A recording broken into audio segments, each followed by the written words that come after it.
The death of an American ambassador as the Arab Spring threatens to turn into an autumn of discontent. We've seen rage and violence over an awful internet video. Did the administration have any sort of heads up? Ed, this is a matter that's under investigation. They panicked. Can you speak with us briefly about the attack in Benghazi? This is not an appropriate time. We are in a stronger position today than we were 4 years ago. Does the Obama administration have a problem calling the threat by its name? The suggestion that anybody in my team would play politics or mislead is offensive. Could you have protected Ambassador Stevens? Special report investigates death and deceit in Benghazi. From Washington, D.C., here is Bret Baier. It looked like this election was all about the economy. But that changed when terrorists murdered 4 Americans at the United States consulate in Benghazi, Libya, on the anniversary of 9/11. Americans had questions. Who did this and how? Should our government have seen it coming? Did President Obama try to hide the truth? Is this a huge scandal that exposes a failed Obama foreign policy? Or is Mitt Romney just saying it is? Tonight, we'll try to give you answers. We'll walk you step by step through the terror that unfolded that day, and we'll break down the political maneuvering that's followed. But we begin with a series of frightening developments and troubling decisions leading up to that horrific night in Benghazi. It's a story you haven't heard, told by a man who tried to prevent what happened on September 11th, 2012. Did you have a close relationship with Ambassador Stevens? I lived and worked with him for about 2 months when he came on there till the time I left, yes. No one understands more than Lieutenant Colonel Andrew Wood the full extent of the fiasco that killed Stevens. He worked closely with Stevens for 6 months in Libya before his violent death. A 24-year U.S. Special Forces veteran, Wood's job was to try to prevent such an attack from occurring. Is there a side of this that makes you mad? That was my first reaction when I heard that Ambassador Stevens had been killed. I was angry. Why have you come forward? I was at the hub of everything that was going on there. Some of that information needs to come forward. We begin our story, however, in the winter of 2011, a year before Wood arrives in Libya. Colonel Muammar Gaddafi is still in power in Tripoli, but rebels, protected by U.S. air power, are gaining control over much of Libya. February 25th, the U.S. State Department withdraws all its personnel from the capital. But 6 weeks later, April 5th, 2011, it sends Stevens with a 12-man team by chartered boat to Benghazi, now under rebel control. As special representative to the rebels, Stevens set up shop in the Tibesti Hotel. June 1st, 2011, a car bomb explodes in the parking lot in front of that hotel. Stevens and his team decide it's too dangerous to stay there. In August, Stevens and his team settle on a compound on the west side of the city. It was rented from an owner who had a nice villa there and several other outbuildings as well. But not a lot of security. Like in any residence, they're not a fortress. Inside the walls are 4 buildings. One is essentially a large residence with a number of bedrooms in it. Another residence has a cantina where the staff eats. Just across the way is what they call their Tactical Operations Center, filled with offices for security staff, phones, and security monitors. Finally, the barracks, a small house by the main gate of the compound. It will house a Libyan security force. Sirte, Libya, October 20th, 2011. Colonel Gaddafi is captured and killed by rebels in his hometown. Revolutions and wars don't just end. The killing goes on. Old scores are being settled, so sometimes there was revenge killings, things going back and forth. So there was still fighting going on. With Gaddafi gone, Ambassador Stevens will spend much of his time at the main U.S. Embassy building in Tripoli. But he'll come to Benghazi often. The State Department upgrades the physical security at that property. We extended the height of the outer wall. Charlene Lamb of the State Department. Masonry concrete, barbed wire, and concertina razor wire. Finally, inside the large residence, a fortified safe haven is built. You enter through a heavy metal grill with several locks on it. Tell me about this safe haven. Simply bars on windows, bars in the war. You're building a jail cell basically. You're going to get inside, and it's a delay until you can get some relief to get out of there. Security on the compound consists of 5 diplomatic security special agents and 4 members of the Libyan government security force called the 17th February Brigade. Former UN Ambassador John Bolton. Well, it is the responsibility of host governments to provide for security for all diplomatic establishments within their territory. But from the U.S. point of view, we have to recognize that some countries are better able to do that than others. And when you're in a high-threat environment, we have to do what's necessary to protect our personnel on the ground.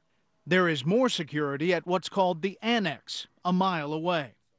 Based in Tripoli, but moving around the country, is a Department of Defense site security team. February 12, 2012, Lieutenant Colonel Wood, who joined the Utah National Guard after his 2+ decades in U.S. Special Forces, arrives in Libya as the new commander of the SST. It had 16 members? Yes. What exactly did they all do? The site security team was special operations soldiers that had extra skills and capabilities they could bring to the embassy.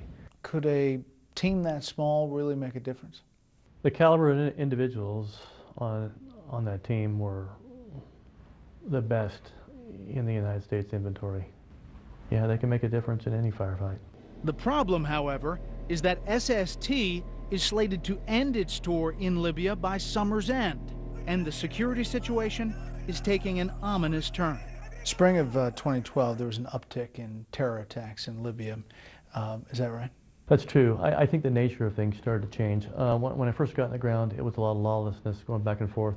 As things progressed, the commotion settled down a little bit, but the targeted attacks seemed to pick up, and they seemed to be targeting more toward Westerners. April 6, 2012, a bomb is tossed over the wall of the Benghazi compound. June 6, 2012, an IED is placed on the compound's north gate. No one is injured in either incident. That's not the case 5 days later. June 11th, 2012. A convoy transporting Great Britain's ambassador, Sir Dominic Asquith, is ambushed in Benghazi.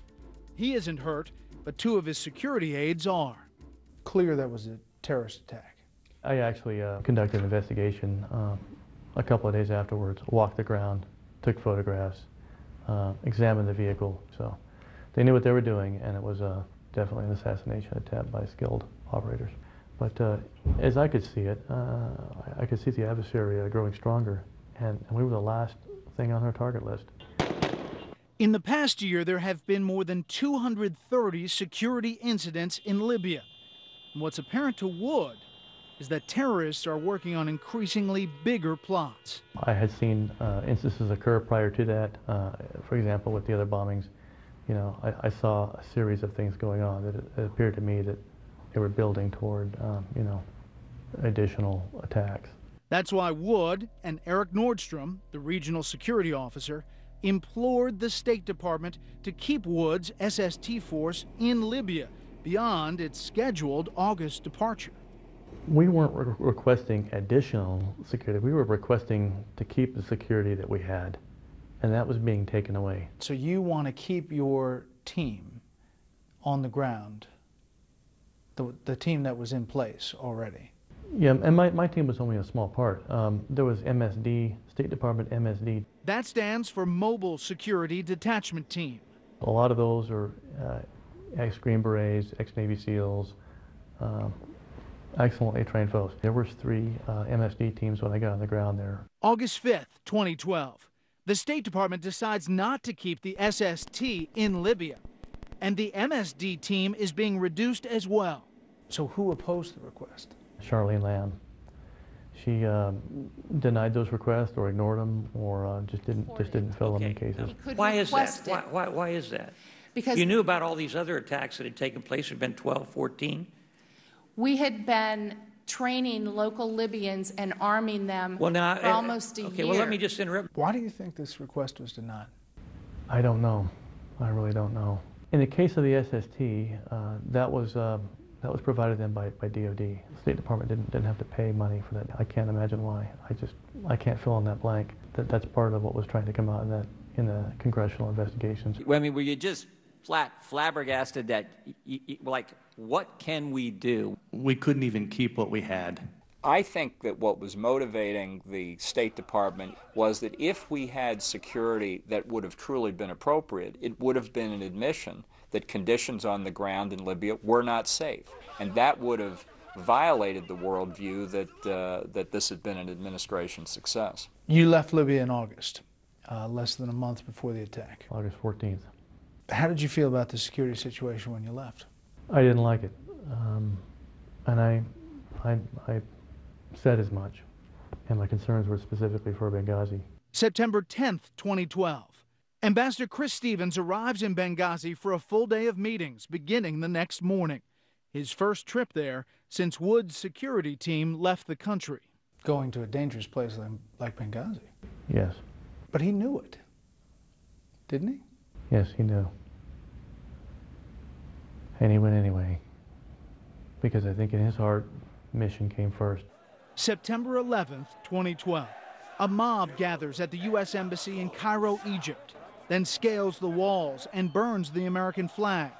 The explanation is that they're angry over an obscure anti-Islam video produced in California. Meanwhile, something else is going on in Benghazi.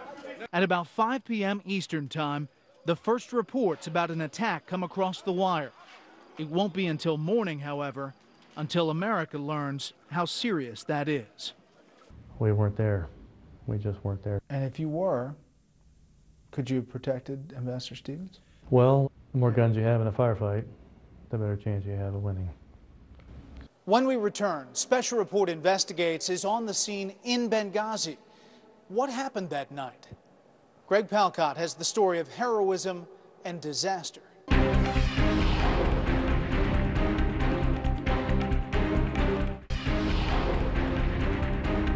The details are still coming out about what happened in Benghazi on September 11th.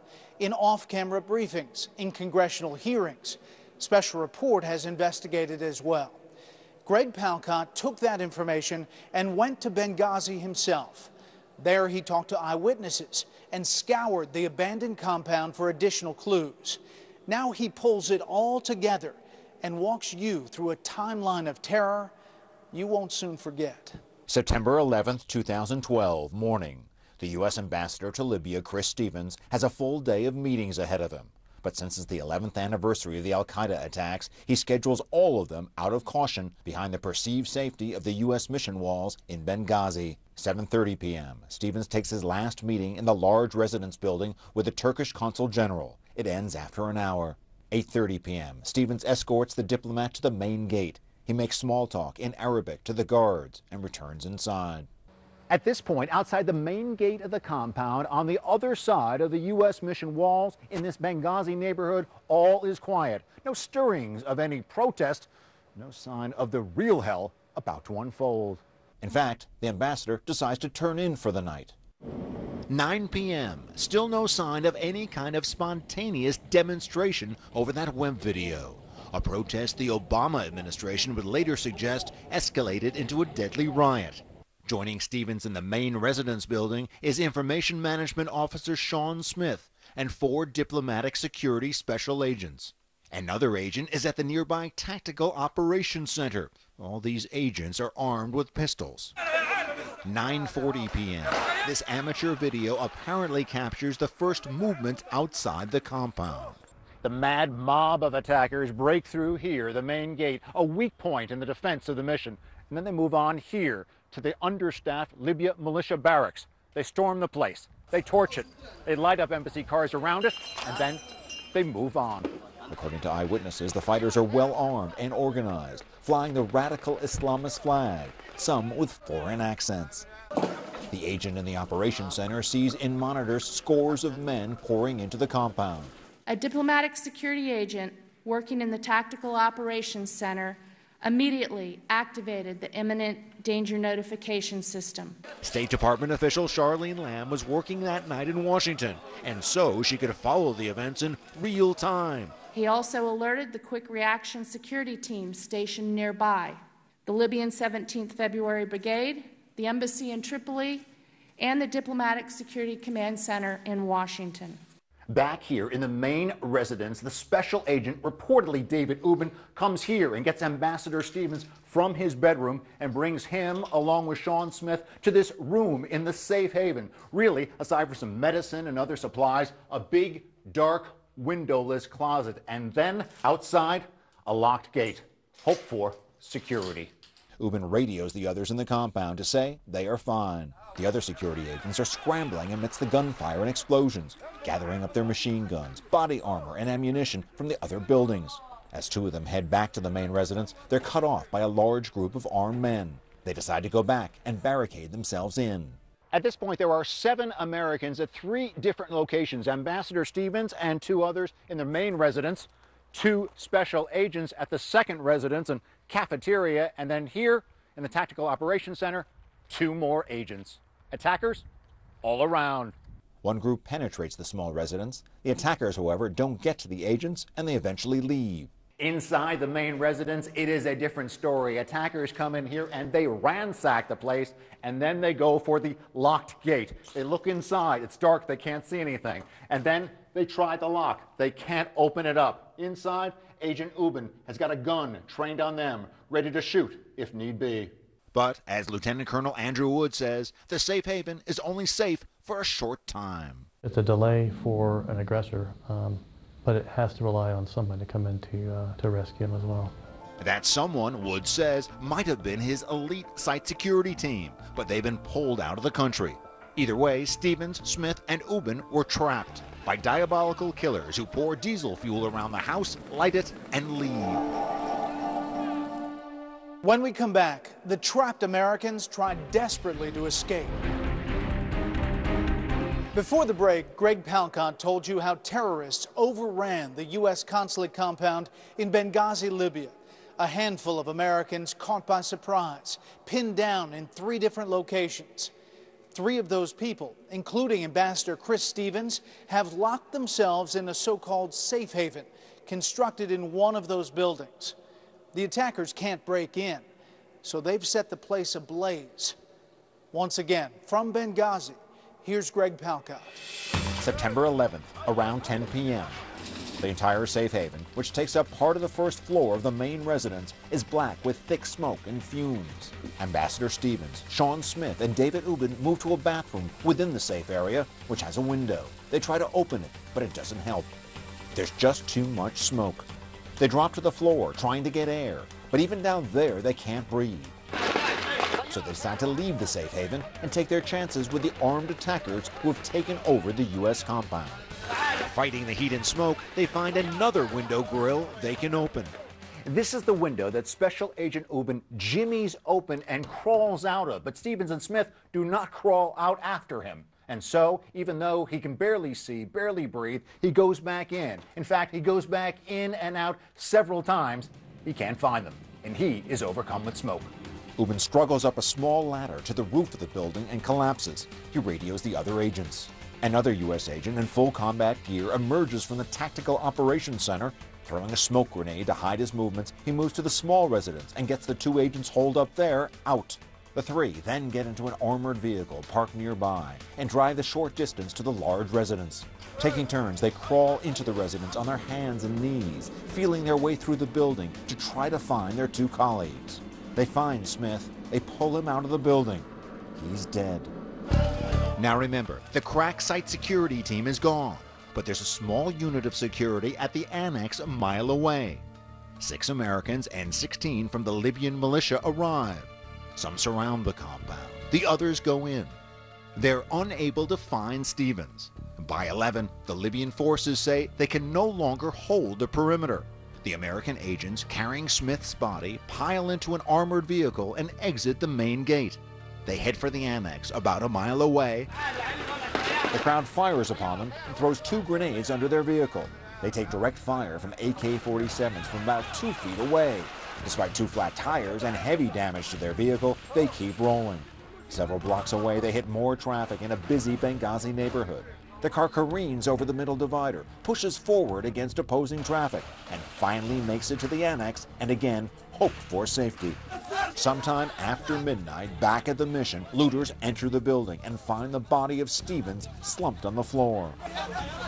Although they don't know who he is, they drag him out through a window.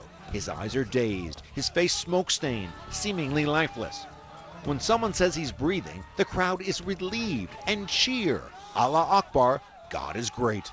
Around 1 a.m., Ambassador Stevens is brought by car here to the Benghazi Medical Center, where doctors try desperately to resuscitate him for some 45 minutes.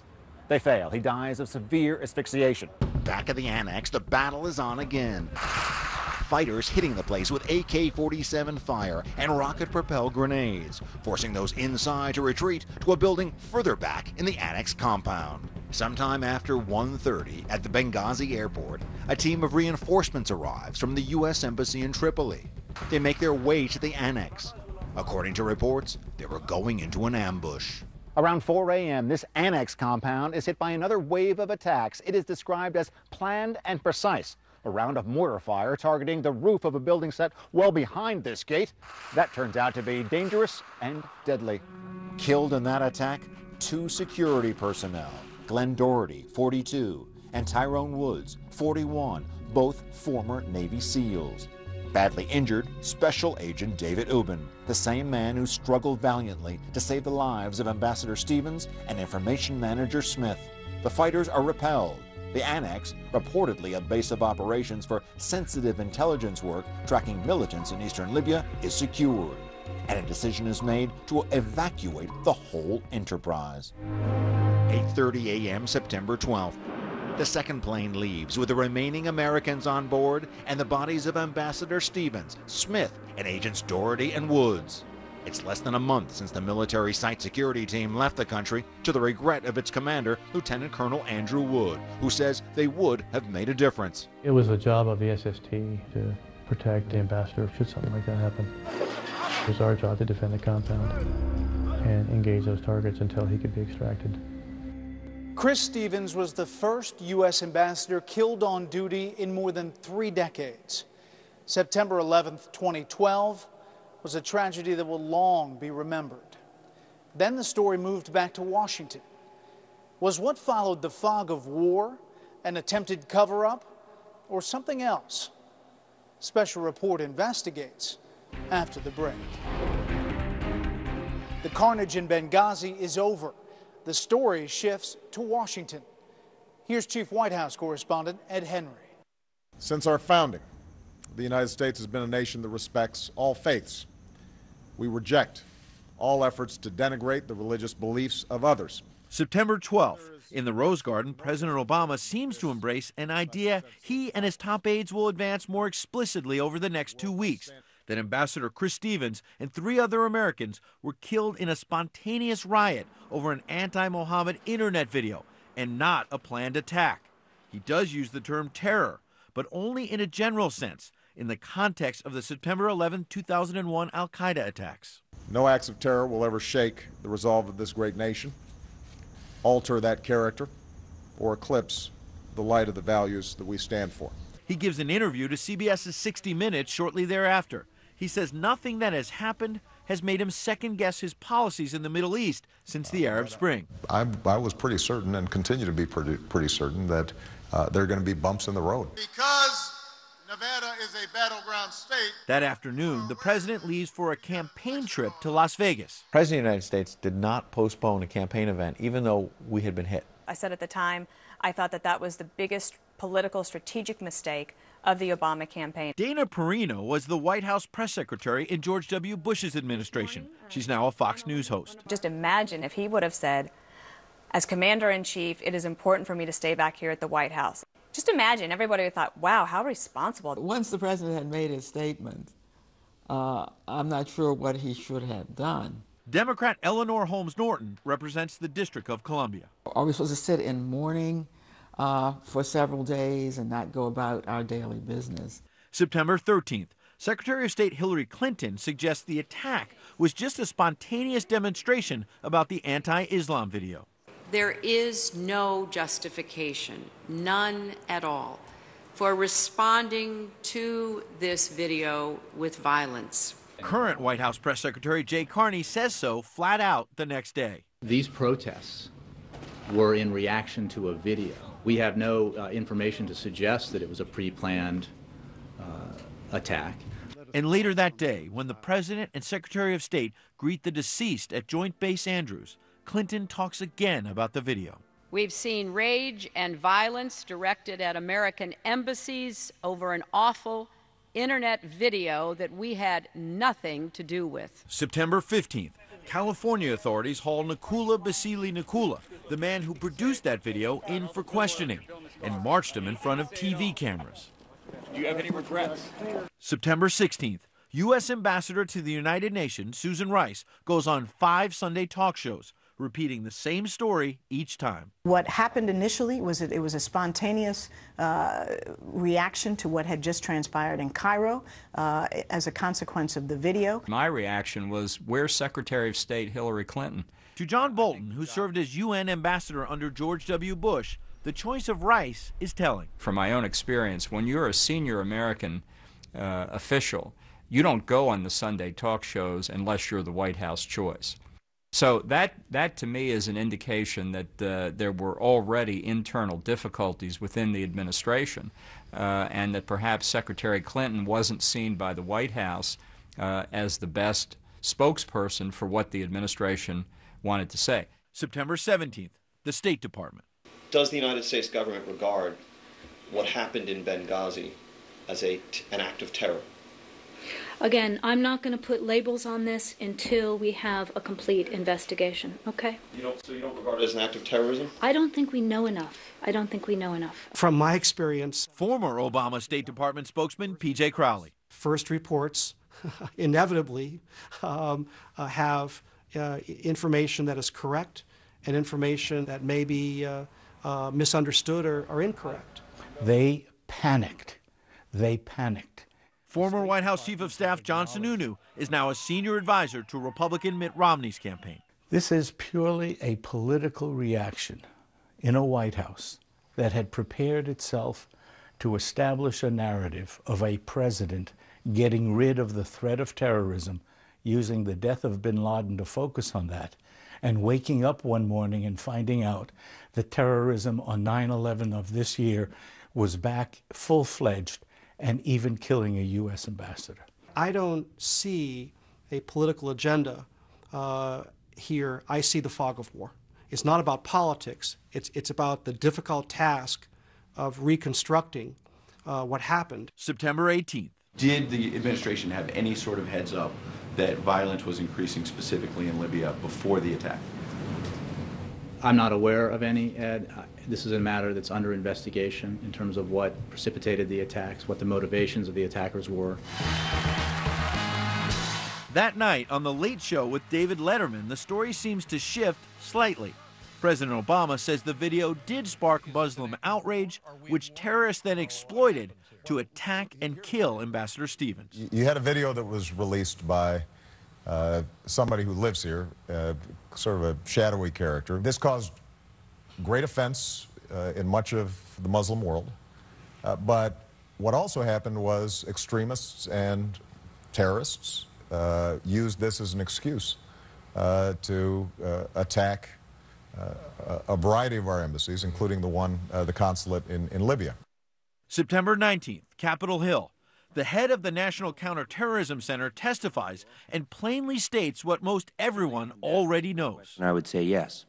They were killed in the course of a terrorist attack on our embassy. September 24th, ABC's The View. There's no doubt that the kind of weapons that were used, the ongoing assault, that it wasn't just a mob action. The next day, September 25th, the president mentions the video 6 times at the United Nations. There's no video that justifies an attack on an embassy. October 8th, at a San Francisco fundraiser, President Obama pushes the idea the threat from al-Qaeda is waning. And today, al-Qaeda is on its heels, and Osama bin Laden is no more. Then, the next day, October 9th, the State Department provides off-camera a blow-by-blow account of the Benghazi attack. Reporters learned the compound was overwhelmed by an organized assault. Fighters armed with machine guns, mortars, and possibly rocket-propelled grenades. October 10th, Congress holds a contentious hearing on the attack in Libya, and Americans learn that State Department officials, despite being warned of escalating attacks, refused to beef up security in Libya. The shocking revelations made the first question in the next night's vice presidential debate all but inevitable. I would like to begin with Libya. And turned questions about what really happened in Benghazi into one of the most heated issues of the presidential campaign. Beyond the controversy over who said what are bigger issues. Next, Special Report investigates what Benghazi reveals about President Obama's foreign policy. Is it smart diplomacy or geopolitical correctness? Fox's chief intelligence correspondent Catherine Herridge asks, if you're reluctant to call terrorism by its name, can you ever defeat the terrorists? We have no information to suggest that it was a pre-planned attack. We've seen rage and violence directed at American embassies over an awful internet video. It was a spontaneous reaction to what had just transpired in Cairo. Does the Obama administration have a problem calling the threat by its name? There's no question that they have avoided the use of the word terror. Former Congressman Porter Goss was head of the CIA under President George W. Bush. We can't ignore criminal acts. We can't ignore terrorist acts. Goss says the risk of ignoring terrorism is especially high in a part of the world awash in lethal weapons, and Libya was just such a part of that world. Case in point, a mysterious Libyan ship picked up in Turkey on September 6th, just 5 days before Ambassador Chris Stevens, Information Management Officer Sean Smith, and former Navy SEALs Tyrone Woods and Glenn Doherty were killed during the extended terrorist assault in Benghazi. According to an initial September 14th report by the Times of London, 400 tons of cargo was on board, some of it humanitarian, and it was reportedly also holding a large consignment of weapons headed for Syria's rebels. The ship and its cargo are a huge warning sign that the situation on the ground in Libya is vastly more dangerous than even the State Department may have realized. Even before the well-organized massive attack in Benghazi that killed an ambassador who knew well the threat from al-Qaeda in the region was large and growing. What do you think al-Qaeda looks like today, especially in North Africa? It's much stronger. It's spreading out. So there's no question in your mind that al-Qaeda is stronger in North Africa today than it was 4 years ago? Oh, absolutely. We've got all kinds of new franchise operations. The Benghazi attack and the administration's reaction to it suggests to Goss that this White House doesn't get it. The problem is they're avoiding reality, and bad things happen when you avoid reality, and unfortunately we've just seen that. We are in a stronger position today than we were 4 years ago. P.J. Crowley, former United States Assistant Secretary of State for Public Affairs under President Obama, believes the president's anti-terror policies are paying off, particularly in places like Libya. We've gone through a dramatic transition, called the Arab Spring. These transitions to democracy are a repudiation of everything that bin Laden stood for and tried to achieve, through violent means. Crowley says you don't make Americans safer with words that inflame. You do it by winning over those we can work with. We're at the stage where we need partnerships to solve any meaningful crisis around the world.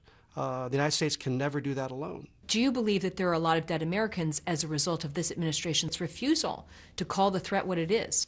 I do. Show signs of weakness. They take that as an opportunity and they will attack.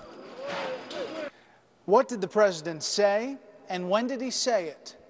That question is one of the most explosive in the presidential campaign. Could the election turn on the answer? After the break. The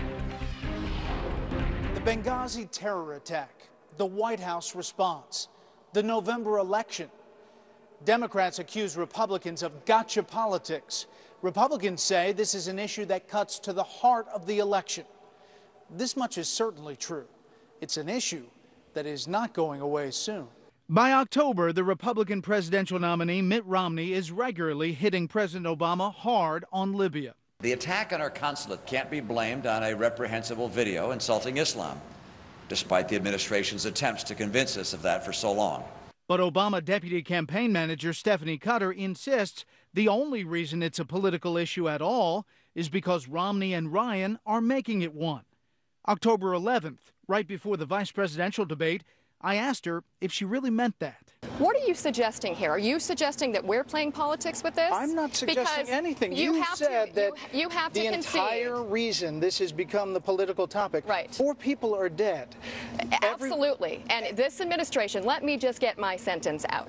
This administration has treated this entire tragedy with the utmost seriousness. Now, at the same time that we're doing that, we have 2 people campaigning around the country accusing us of covering something up. But in the vice presidential debate itself, moderator Martha Raddatz makes Libya her first question.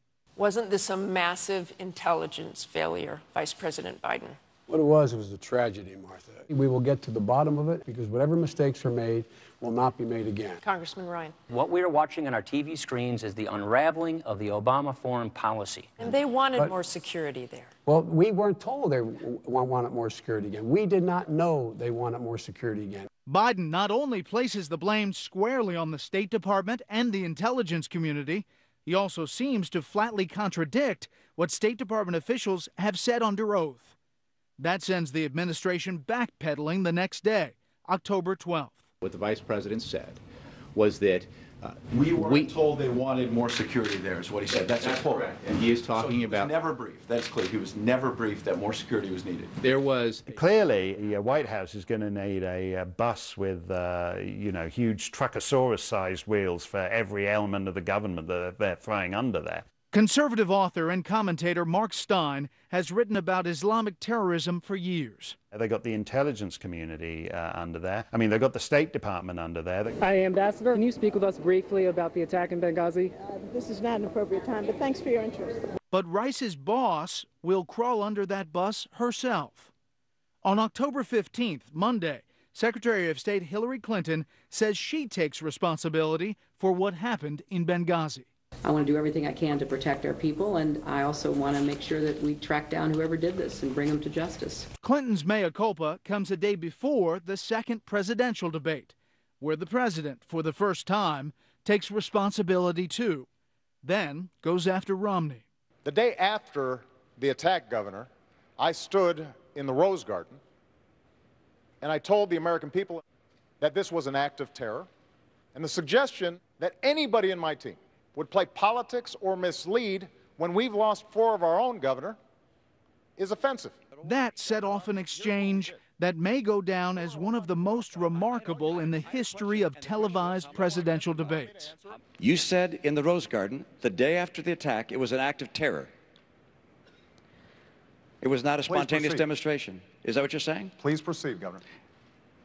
I want to make sure we get that for the record, because it took the president 14 days before he called the attack in Benghazi an act of terror. Get the transcript. He did, in fact, sir. So let me call it an act of terror. Can you say that a little louder, Candy? He did call it an act of terror. Only after the debate does Crowley admit that maybe she was the one with her facts wrong. Syndicated columnist Charles Krauthammer was part of Fox's debate coverage that night. The next day she walked away from it, whereas her intervention on behalf of Obama was in front of 60, 70 million people who will remember that and not know anything about her walking away. Then Thursday, October 18th, a report claims Secretary of State Clinton ordered security in Libya beefed up, a request that was never carried out. And just today, official State Department cables showing Ambassador Stevens was increasingly worried about al-Qaeda security threats in the weeks leading up to the Benghazi attack, and even cables signed by Stevens on September 11th, the day he was killed. More reasons for America to ask, who is ultimately responsible for leaving those Americans so vulnerable? If it's the White House, this will be devastating. But Mark Steyn hopes the political post-mortem doesn't obscure the more frightening fact that terrorism may be back with a vengeance, and America is woefully unprepared. But you know what's wicked about this, Bret, is that the real politicization here is the guys who actually only see this in terms of, you know, ooh, will it hurt us in Ohio? Might it cause us problems in Florida? This could go bad for Obama. Nuts to that. It's real bad for the United States because this is a humiliation for the United States. It's bad for Chris Stevens. It's bad for Sean Smith. It's bad for Glenn Doherty. It's bad for Tyrone Woods. They're dead. They're gone. That's another reason I think I'm here, just to give a voice to those who don't have a voice anymore. Which brings us back to Lieutenant Colonel Andrew Wood, who saw the deadly debacle at Benghazi coming. I can tell you're a little emotional about it. This is ambassador who was killed, first one since 1979, and he was your friend. I mean, it's a huge thing to have a loss like that. I grieve for his loss. I grieve for the loss that we suffer as a nation. It was our job to defend the compound. Thank you, man. I wish we could have been there. The Benghazi attack staggered America. We now have another reason to mourn on 9/11 and a new unmistakable warning. The Islamic terrorists who brutalized our citizens in Libya were well-trained, well-armed killers intent on doing us great harm. The brave, beleaguered Americans in Libya knew that long before they died. The rest of us owe it to them to understand that too. That's our program. I'm Bret Baier. Thanks for watching.